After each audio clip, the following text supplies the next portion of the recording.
Welcome to Luca is a Billionaire, where the only thing I invest in is your answers. In this video, I will explain how to sync your Fire Boltt smartwatch.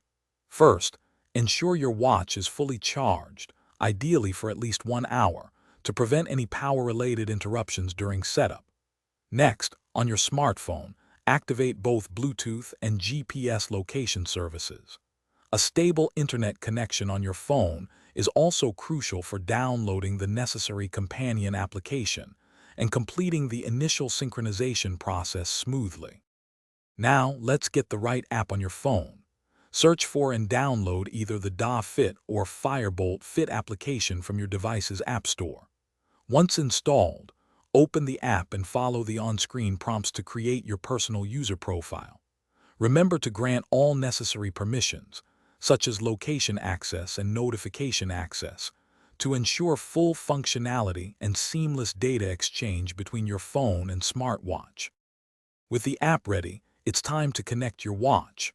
Open the companion app and look for an option like Add Device or Bind Device to initiate the search. Your phone will then scan for nearby smartwatches. Once your Fire Boltt smartwatch appears in the list, select it. You might receive a Bluetooth pairing request on your phone.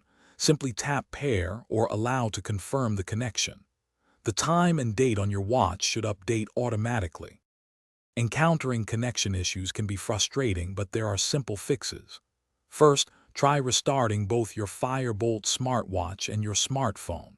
If problems persist, consider clearing the companion app's data or reinstalling it entirely. Always ensure your watch has sufficient battery charge, as low power can cause disconnections. Keeping your phone and watch within close proximity, typically within 10 meters, also helps maintain a stable Bluetooth 4.0 connection for consistent data syncing. Thanks for watching and please subscribe. It's the best investment you'll ever make.